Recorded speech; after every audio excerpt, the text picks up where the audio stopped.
Welcome into episode 2 of the Benchwarmers, and the Saints need a quarterback. The Saints definitely need a quarterback. Derek Carr probably going to miss the rest of the season. Speculation if he needs shoulder surgery. Right. Always a tricky injury to come back from. The most famous shoulder injury actually turned out to be a blessing for the Saints. True. Drew Brees. This is not that case. No. Various reports have said that the Saints were aware of Derek Carr's injury, something that had lingered from the past. Maybe it needed shoulder surgery prior, wasn't an issue then, but now it is an issue.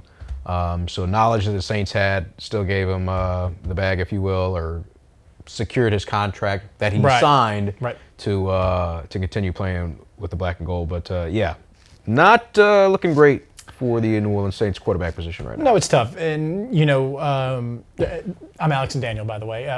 So we kind of jumped into that. Let's do a quick sock check since we did it the first episode. I'm rocking the unknown.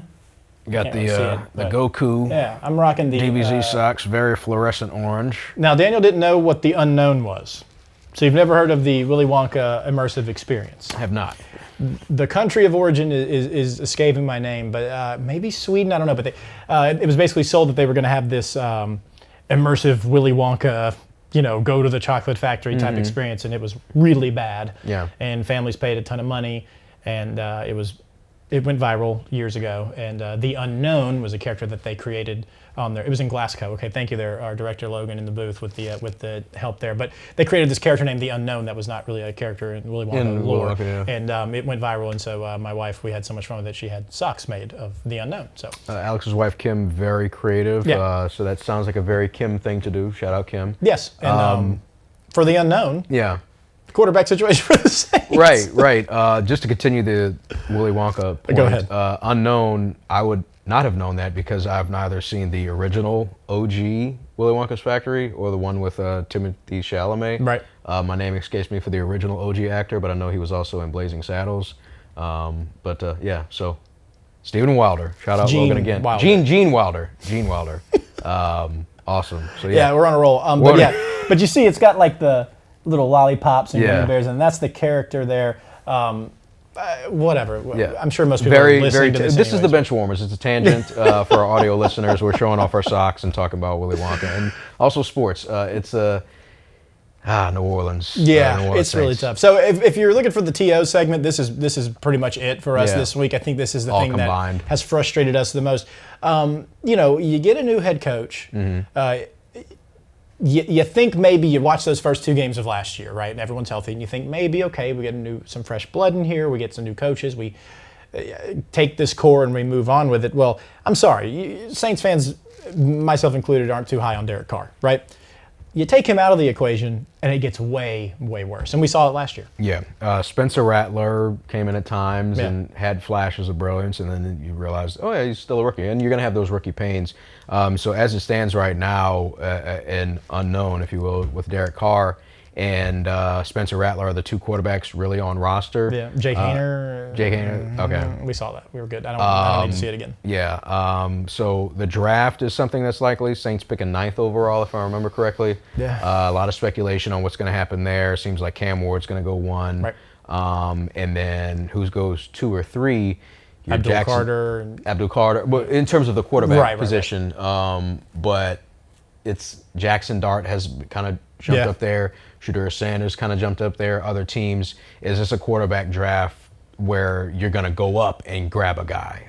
We've seen teams do that in the past, and they got bailed out with the San Francisco 49ers going up to draft Trey Lance. That blew up in their face, but they got Mr. Irrelevant with Brock Purdy. So it's a crapshoot, if you will, because who knows is going to be good. People thought Ryan Leaf would be great, and then turned out to not be so great. Peyton Manning went first in that draft. The quarterback position, Dak Prescott went in the 4th round. Who was like, yes, this guy's going to lead the Cowboys on a double-digit win streak in his rookie season, replacing Tony Romo. So it's kind of a guessing game. You try to evaluate talent the best that you can, but as it appears right now, the future of the New Orleans Saints is not going to be Derek Carr. Yeah, and I think we kind of knew that. Yeah, right? He was going to be a middle of the road, tier 2, tier 3 quarterback.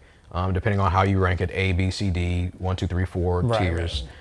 Derek Carr is probably squarely in that 3-tier quarterback range. Give him a solid C grade. Yeah. Occasionally, he can show us some B+. Yeah, but we will see what happens if he actually goes under the knife and miss arguably the rest of the season. I don't know anybody coming back from a shoulder injury to the extent of what it is playing in the 2025 season. So. Yeah, and it's funny. I want to get your opinion on Spencer Rattler. My dad, who we'll reference all the time, Dave. Yeah. In the shocking turn of events, I never saw this coming. He is a Spencer Rattler dude. I mean, every conversation we have, it loops back around to how he thinks Spencer Rattler is the answer. I strongly disagree with my dad in this topic, and I don't know how you feel. The answer, no. Yeah. We're going to put our chips behind this guy and have him lead our franchise for the next decade. I haven't seen enough yet. No. I don't think most Saints fans have seen enough yet. Dave has seen enough. But he has seen more than dude. I'm telling you.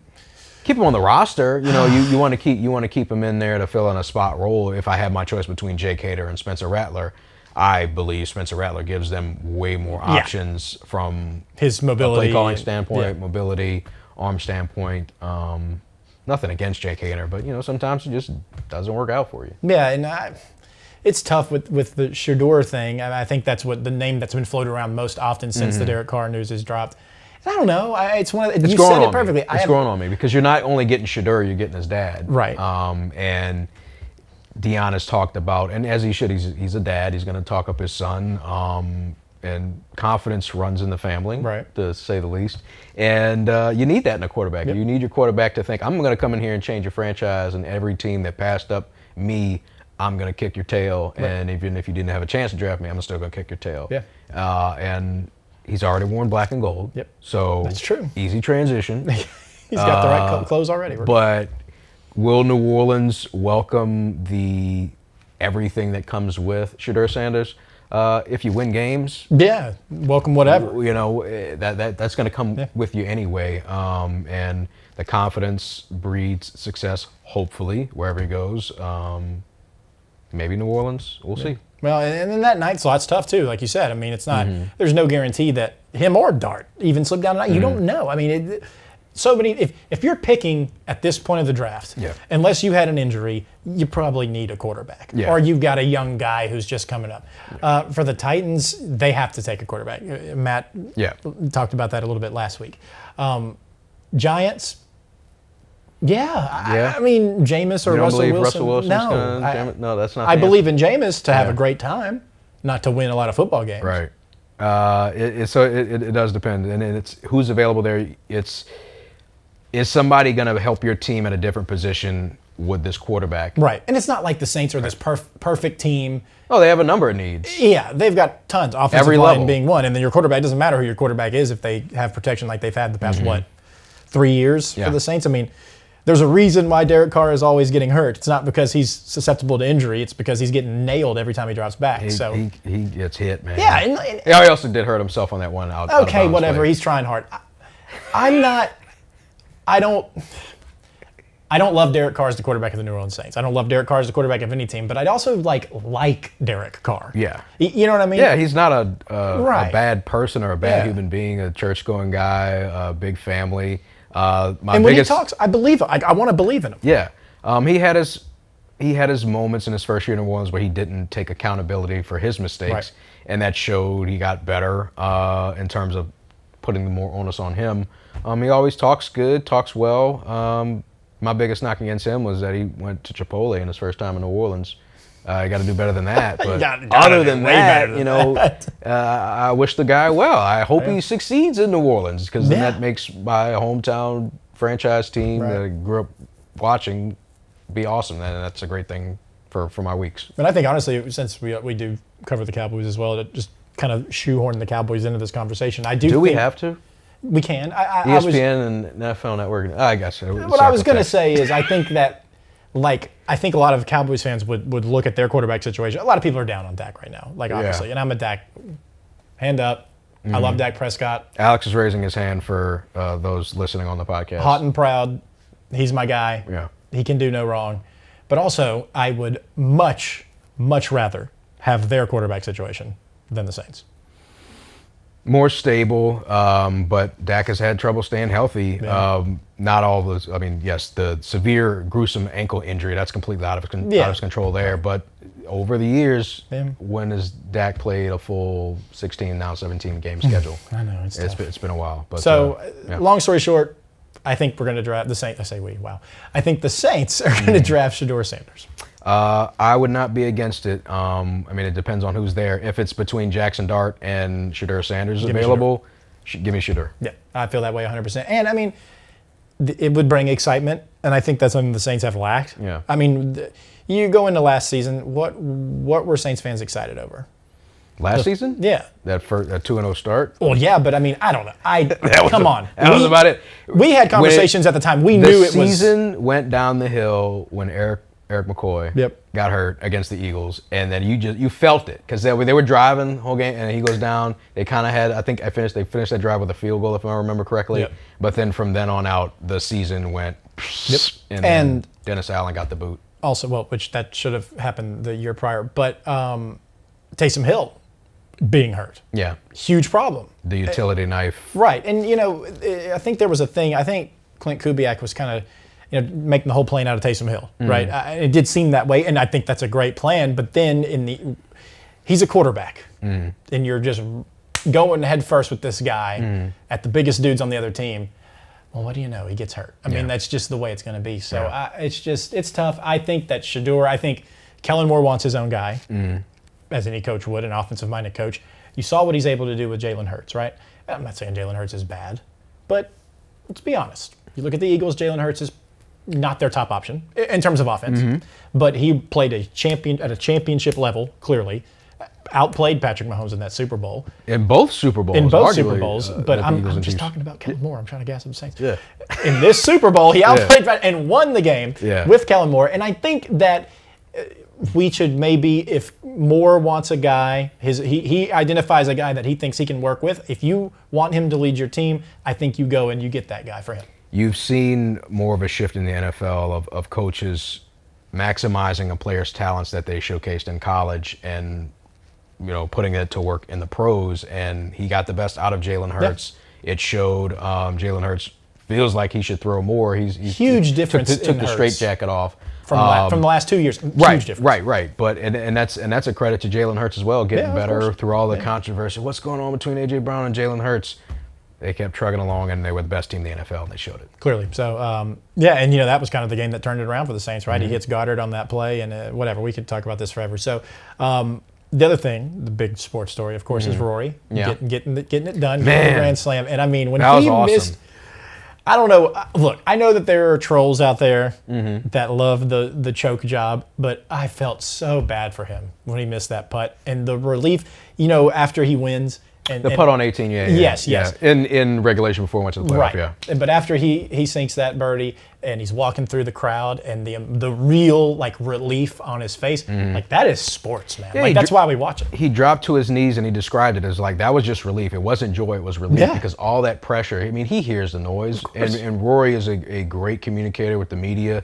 He had the failure against Bryson DeChambeau in the U.S. Open, and he kind of avoided it there. So he's bounced back, went through his troubles, and it was less so about becoming a Grand Slam winner, more about winning the Masters, because he has faltered there at that specific tournament. But just kind of behind the scenes look, that Sunday I'm in the Weather Center with Caroline and we're watching it. Yeah. And it's just I'm leaning over, hands on the knees, come on, Rory. Yeah. Because you want to find the joy in life, and nothing against Justin Rose, but that was Rory's moment. Right. Now, Rose has been the runner-up here a couple times now in the last few majors, which is tough. Shout out to Northern Ireland. I'm sorry. England's going to have their time or whatever. I know it's all the UK, whatever countries you want to get into, but this was Rory's moment. It was. But I was editing my scripts getting ready for the show, have the YouTube TV phone up, and then you hear the announcers describe their wedge shot on 13. This is the worst shot of his career. And you hear, I'm hearing that, and you actually see it. It was man, this was awful. It was an awful shot. But what makes Rory's story so compelling, yes, he's a multimillionaire, amazing life, professional golfer. He overcame struggles. It was almost an everyman quality. What golfer hasn't gone out there and hit an absolute dog Yeah. do of a shot, for lack of a better word, and he was able to overcome it and win. And it was just awesome scenes. And shout out to CBS. They don't need enough accolades, but like to lay out and just let the crowd. You get the Nat spot. I got to go put on a green jacket from Rory. So very awesome moment. I love golf, and I'm gonna go hit up the driving range sometime this week. I'm gonna tell you how much fun it was for me personally, and this is a big deal, right? Yeah. I took the Sabres off the main TV. Yeah. And put the Masters on the main TV. We had the Sabres on the side big TV. Moment. They were also down like 6-2, but it's a good decision to go ahead. Yeah, it was a great decision. And the season's been over for a week now. I think last time we talked, they were very much still alive, but it's over. And so we have some hockey to pay attention to here in the Arklatex. The Shreveport Mudbugs segue. You know, we talked with head coach Jason Soupy Campbell of the Shreveport Mudbugs as they get ready for the NOL South Division semifinals. Yeah. And they have a very familiar opponent who they beat to and earn the bye to get some housekeeping. When we spoke to Soupy, our guest, Jason Campbell, the head coach, they did not know who they were playing yet. We talked to him last week. Corpus made quick work of Colorado in there. They had 3 games, kind of like a play-in almost for the NBA. And so they made quick work. Corpus is coming back to Shreveport. I don't remember things, so I'm going to look it up on my phone. I got some great numbers from our buddy Roy Lang, who we will have on the show in regards to this series with Corpus, and against Corpus, 8-4 this year, but most importantly, 5-1 at home. And the only home loss to Corpus was that first game of the year. So it's been a long time since different that team happened. since then. Right. Yeah. So this is, at least you get those first 2 games at home, right? Even if you go lose 2 on the road, you're coming back to Shreveport for that game 5. So it's lining up for the Mudbugs, hopefully. Yeah. But why do you want to hear us talk about it? We got the man himself breaking it down. So let's go to our interview now with Jason Soupy Campbell. We're thrilled to welcome in our next guest here on the Benchwarmers, someone that I've known for dang near my whole life at this point, the head coach of the Shreveport Mudbugs, Jason Soupy Campbell. Coach, thanks so much for taking some time. But you do have a little spare time this week because the Mudbugs got that first round bye, waiting for your opponent at the time we did this interview in round 2. How are the boys feeling? I know last weekend was massive for you guys. Yeah, it was.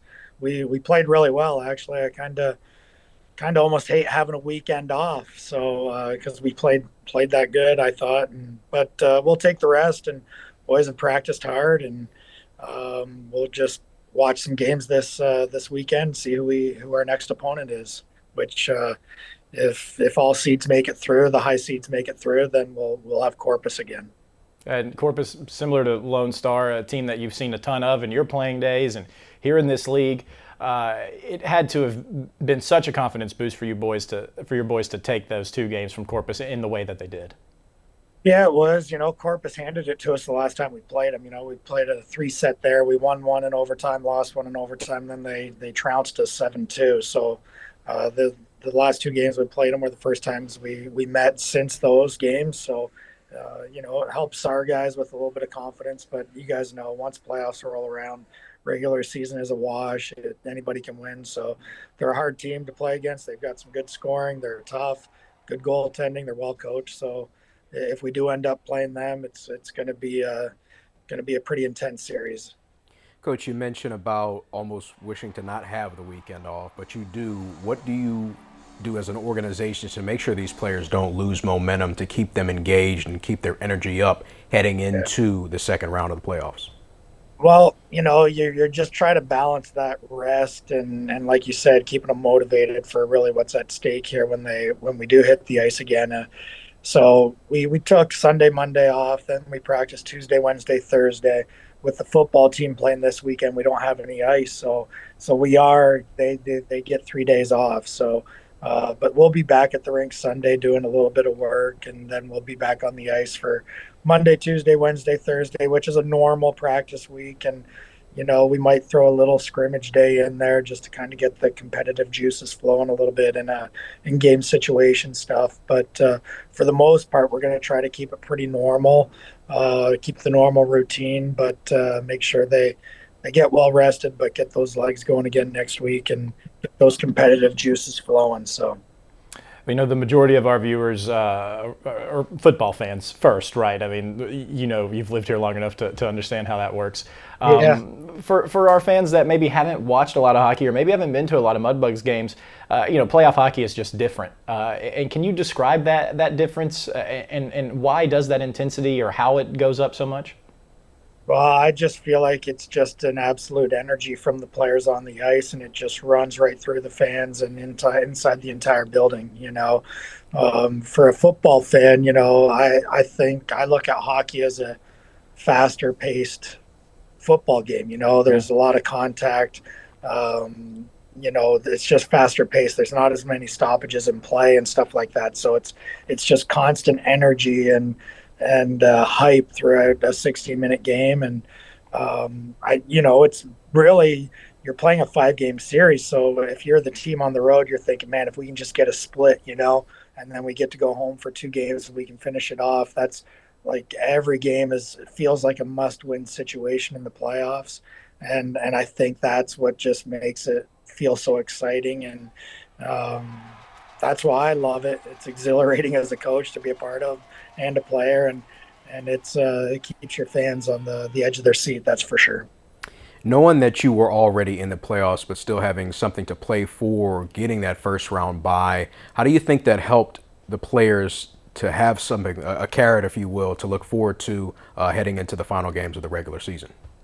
Well, for us, our message was, boys, this is great playoff experience here without actually being in a playoff game yet. You're playing for a seeding position, and if you win both, you get a weekend off and you get a first round bye. So let's look at this like a first round of playoffs. And even if we were to lose one of those games, the play-in round that Corpus is playing right now, it's best 2 out of 3, so you have to win 2 games. And we just kind of looked at it like that, and the boys did respond really, really well to really, like, the scores were 3-0 and 4-1, but they were really close right up until the end, So that's kind of how we looked at it. Just use these as your playoff experience. Some guys on our team have playoff experience, but some don't. So for those guys with no playoff experience, it was a great opportunity to kind of play under that pressure and kind of must-win situations, so to speak, and they responded pretty well.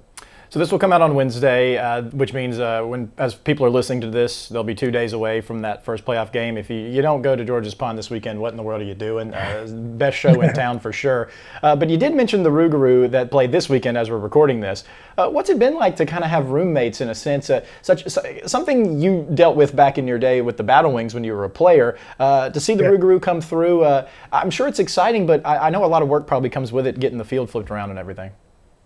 Yeah, so it is interesting, because just with our practice, the guys stick around after practice to take the glass down and get it prepped like that. We don't have to put the floor down or anything like that. That's, the Muskie and Paige and the rest of the staff and the football team that take care of that. But it's been interesting, again, I hope it works out, and I'm glad they're here, and I want things to succeed and do great things here for the community, and football is just another avenue to do that.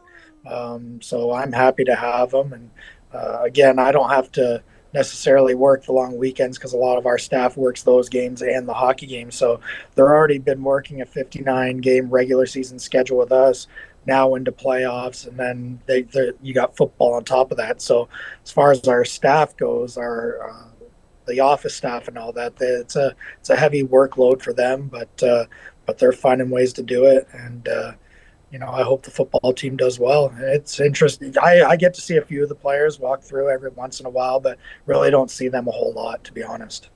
So have you had a chance to check out a Rougarou game, or are you all hockey all the time?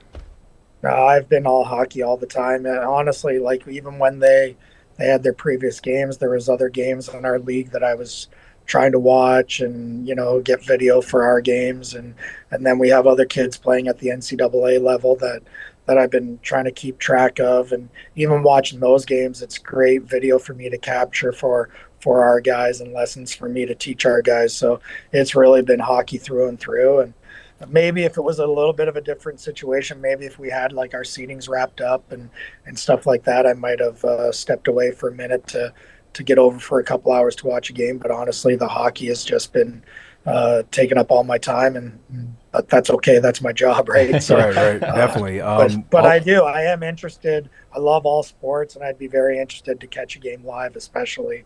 So hopefully, I can take one in here sooner rather than later.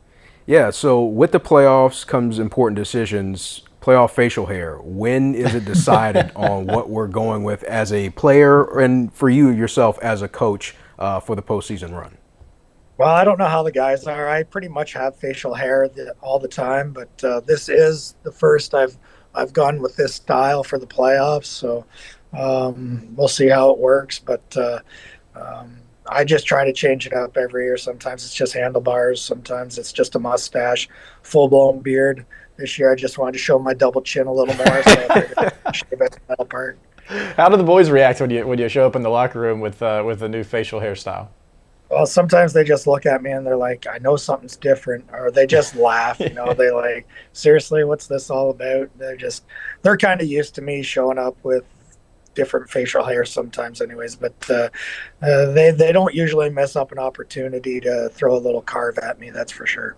Oh, of course, and I'm sure you were the exact same way back in your playing days. In fact, I know you were. I was on the other end of some of those cracks sometimes. Now, you mentioned you got guys playing college, you got guys here. Man, how important have these players? How big of a part of your life have they become, even after they leave Shreveport?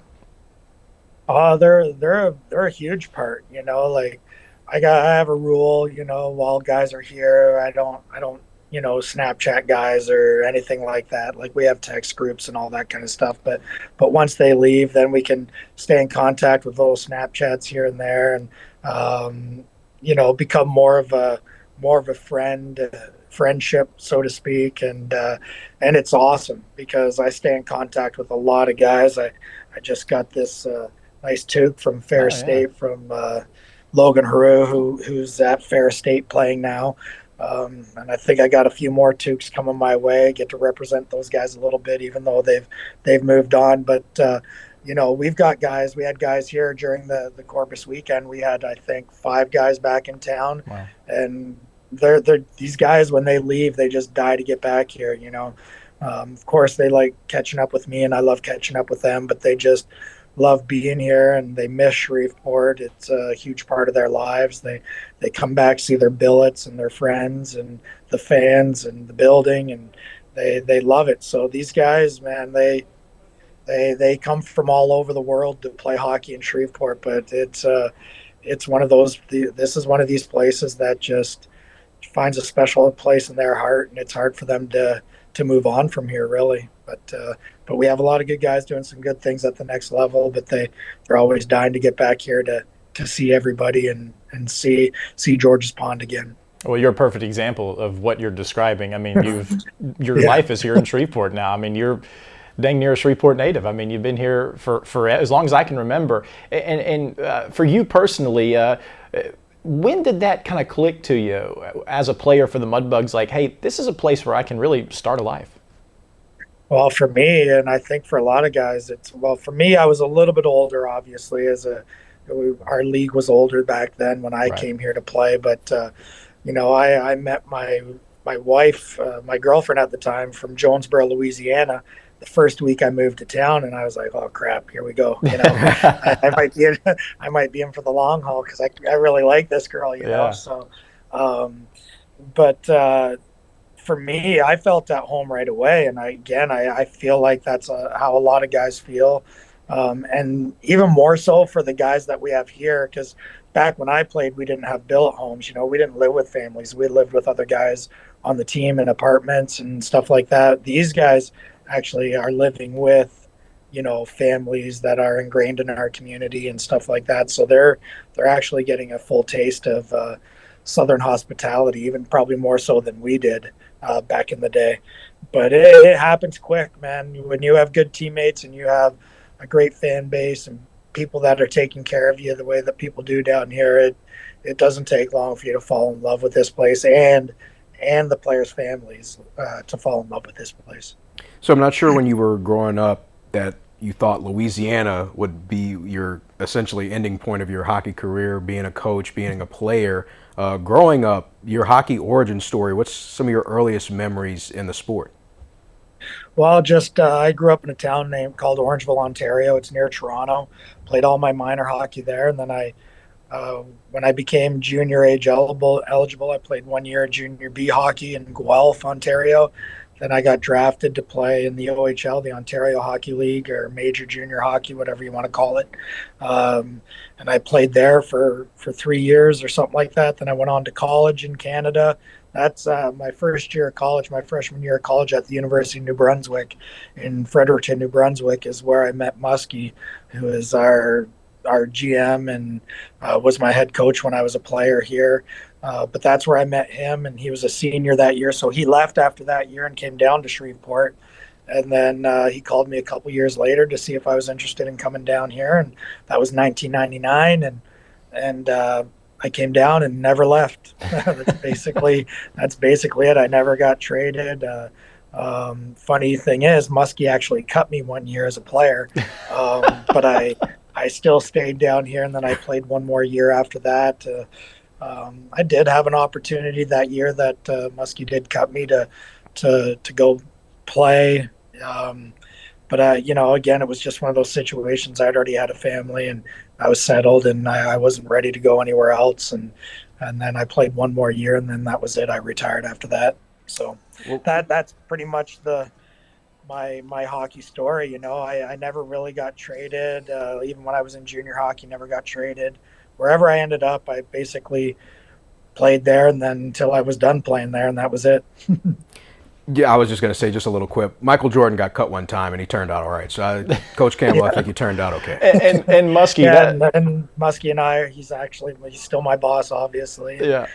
There is a friendship, obviously, outside of that as well. But again, I feel like that is our relationship. We were still friends. We were roommates, and he was my coach. But he felt like, that year he cut me, and I respect that, and I get that. And it was hard for him too, but that's the way it goes. And he's still my boss here as a coach. And, so I feel like just because I've known him for a long time that this is still my job, and he still has a job to do. And I still feel like, I can get fired anytime too. So even though we've known each other for a long time, it's not something that I take for granted. I love it here, and I'm going to work tooth and nail to keep my job every year. And, one thing is, I know he'll fire me if he has to, but he's also there to help out in any way possible to make it successful. So it's a pretty good relationship for the most part.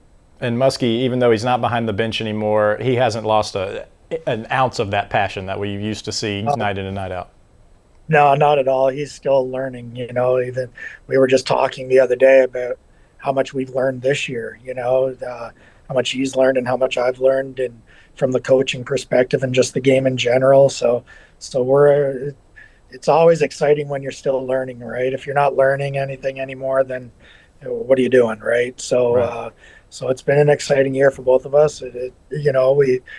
We've again got a good team. We've won more than we've lost. We've made the playoffs, but our end goal is to go and play as long as we can together. And but a part of this journey was him and I learning a lot more this year than we have in the past too. So we're still getting better as coaches and GMs and all that kind of stuff. Okay, this might be a tough question. I'm not sure. How often, if ever, do you think about Game 7 in Laredo? Well, I think about it, especially when Billy Walker's back in town, because that guy doesn't forget anything, and he Billy loves to talk. So there's times where it comes up, even some of our guys that we had some former players on our team last year that played in the NCAA Division III finals, and they lost in overtime. They were playing for Utica, and they lost to Hobart in overtime. And, even though it was a one-game decision, it wasn't a 7-game, but it's just a one game, and they had chances to win, and they didn't do it. And just kind of like us, it's when you make it that far, you want to win, and obviously you want to win. And if you win, you remember it forever, but if you lose, you still remember it forever. And that is one game that I'll never forget. It still kind of makes you a little sour because just the way it all ended, because it was such a good series up to that point. And you think, man, we were also up 3-1 in that series, and right. you just think about a lot of what ifs. And unfortunately, it ended the way it ended, and I don't think about it near as much as I used to, but it is one of those things that I'll probably remember till I die.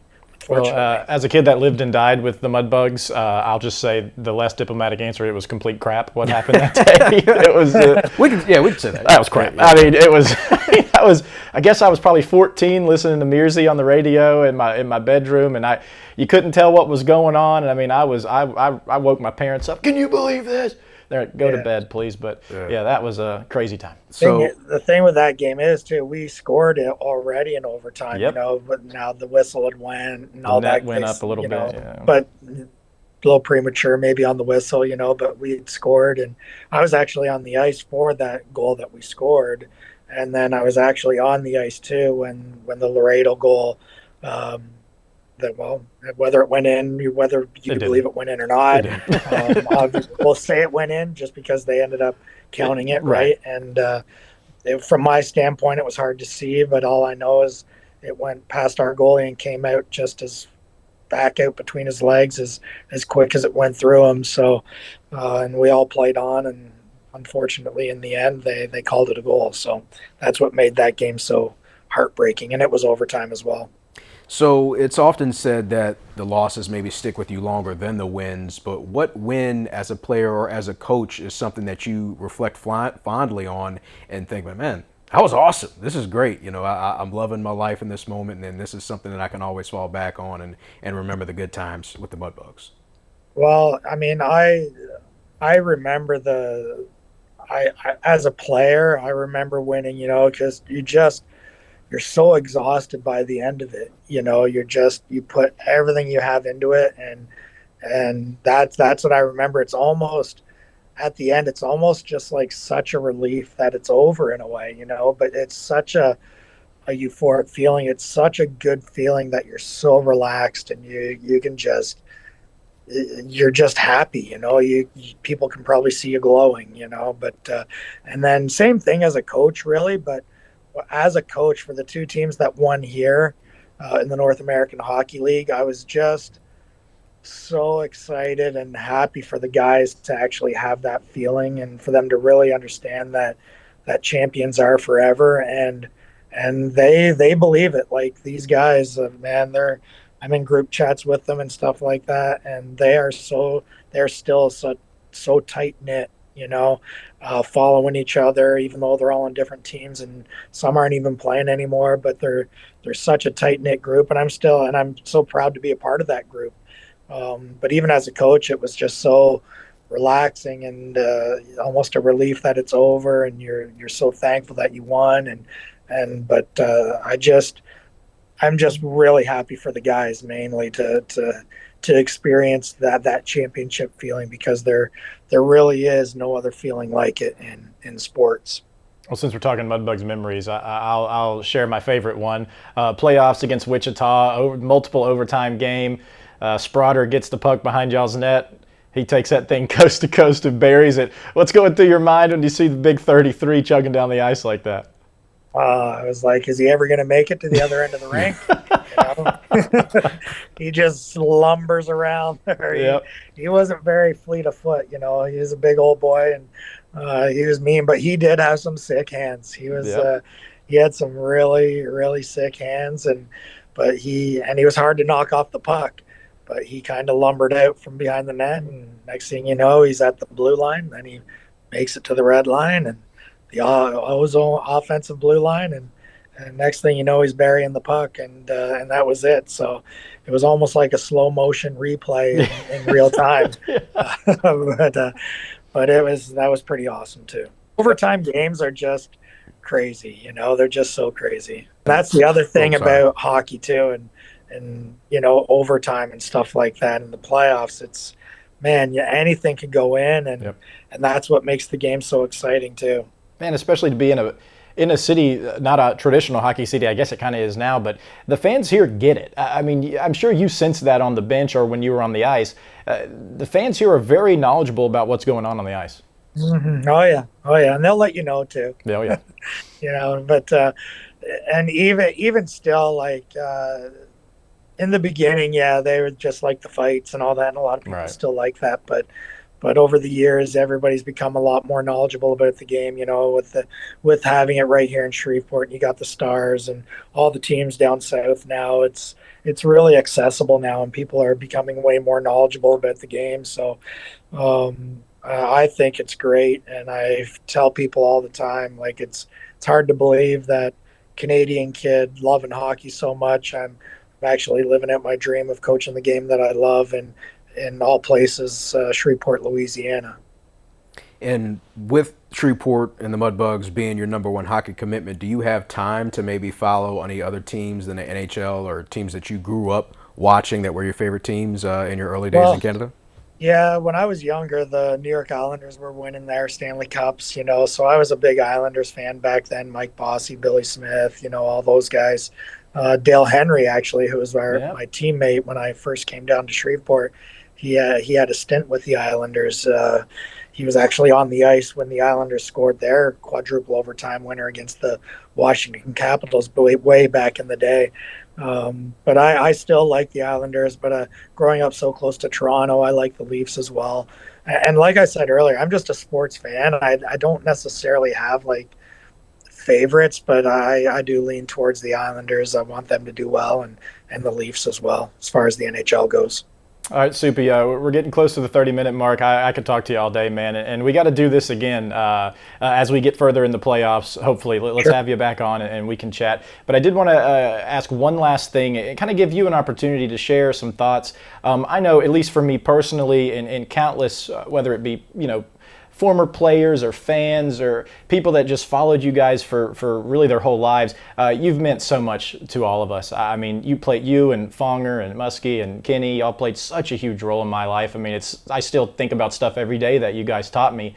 On the inverse, what have the people of Shreveport and everyone you've come across, what have they meant to you? Well, here's the thing, like, a lot of people talk about that. Like I know, like, we do a lot in the community and stuff like that, and I love going out there and doing it. But I don't necessarily go to schools to read to kids because I want them to come to hockey games. I really enjoy those kids that we come in contact with, those teachers. I could have left here back in 1999, 2000 if I really wanted to, but because of the people that I've met here, inside the hockey rink, outside the hockey rink, it doesn't matter whether we're hockey related or not. I love this place, and I get it. Some people badmouth, Shreveport, Bossier, and stuff like that, but I'm here to tell you, like, I love this place, and it's the people. It's the people that I love, and that's why I want to be here. So, there's just not one single person. I've had so many good interactions with so many different people of all different backgrounds that I'm so thankful for it. And my mom will even say, I'm just so happy you found a place, that you love to be, and the people are so great. But that's it for me. It's the people, and I love the lifestyle down here. I love crawfish. It was a totally new culture and all that for me here, but I love it, and I can't picture myself living anywhere else. I still don't want to go back home, and I love Canada, and I do miss it at times, but this is home for me, and it's because of the people that live here and the interactions that I've had with people. Well, I can tell you this city, this area is better for having you here, Soup. Really just appreciate everything you've done for so many people here in Shreveport. Well, feelings likewise, man. I love it here. So I'm very thankful for you guys and for everybody else in this community. And we love the handlebar mustache. Keep it going. Let's keep that going as long as we can. All right. Thank you. All right. Well, keep her growing. There it is. Well, we're rooting for the Bugs, Soup. We'll have you on again. Enjoy the weekend. Best of luck next weekend. And again, thanks so much for taking some time out to talk to us today. All right, Jason Campbell, one of a kind. What a guy. And you heard him there toward the end talk about what this place has meant to him. And I mean, I know I speak for so many people that have grown up in this area and came through that program playing hockey. I mean, I still remember we were talking the first Mudbugs game ever, and Mudbugs were on a power play. Other team dumped the puck down, and goalie just comes out to play it. Everyone thought he made a save, so we all cheered. We didn't know any better. And I mean, I think back to my first ever goalie camp with Hugo Hamlin. Won the shootout competition and got the signed stick with all the guys. I still have that stick in my house right now. I mean, we had a bird. We named it Hugo after Hugo Hamlin. So these guys. So many of them have made so many impacts in all of our lives, and so thankful to not only have them, a lot of them still here, but to now we talked about the high school hockey and what they're doing right there. They're still cultivating that hockey culture here, and that's how it starts. Shreveport's right? a hockey town. Yeah, like it is what it is. Like you see stickers all the time. Shreveport Mudbugs just driving around. My metric for like sports fandom is how many sports decals do you see, and you see Mudbugs stickers all the time. And the staying power of the team is unreal. I mean, how many teams go away for that long and then come back and they're just as successful as they were when they left? I mean, that fan base never went anywhere, and it's really incredible that they're still there. And you go to the rink right now and you see so many people that you used to see back then. Yeah, and in fact, you can see the next iteration of the Mudbugs this Friday. Yeah. They host the Corpus Christi Ice Rays in the semifinals of the NAL South Division semifinals, host 1 and 2, best of 5 series, Friday and Saturday. They're guaranteed at least 2 more games in Georges Pond at Hirsch Memorial Coliseum, and it's a great time. Go there and maybe stick around for, the entire game and get the whole experience. Yeah. Sometimes, as just behind the curtain, if you will, we can check out the first period. Not often able to stay there for the third, but you can feel the anticipation build period after period. And if it's overtime, don't leave. No. I don't. What do you have going on? It's the weekend. The overtimes are long. They do a full intermission. They zam the ice. They do a full 20. It might go to double overtime. Stay. Yeah. You're going to miss some. You heard the story with Jim Sprott. You could miss one of the most incredible moments ever at that game if you leave it out. Nothing makes me madder. Talk about TO'd. People that leave in overtime. What are you doing? It just drives me insane. Sometimes life gets in the way of fun. Well, it shouldn't get in the way of hockey. Dang it. It's the playoffs. All right. Get your beard growing and get out to the rink. No Matt's Minute this week. Look, Matt, the genius takes time to cultivate. So he's going to gather some more material. Maybe we'll have him back next week. Maybe we won't. I don't know. We're still figuring this thing out. Anything else you'd like to throw out there? Anything on your mind before we go? Take it easy. Stay safe. Don't get distracted by dumb things that can distract you from what you got going on in your life. Control what you can control. It's my life mantra. That's about it. Little life lessons here or there. My only piece of advice is that the college football championship trophy comes in 2 pieces. Shout out to J.D. Vance, Vice President of the United States. That was a great moment. LOL, just jokes. Yeah, it was a good time. It was a good time. It was funny. He didn't break anything. It was just a little mishap. It happens. Didn't someone drop the crystal ball one time? Probably. Yeah, I don't know. Anyways, guys, that's going to do it for us. Clearly, we need to stop talking at this point. Thank you for tuning in to the Benchwarmers. We'll be back next week with a very, very special guest, we hope, ahead of the NFL draft. We'll see you then.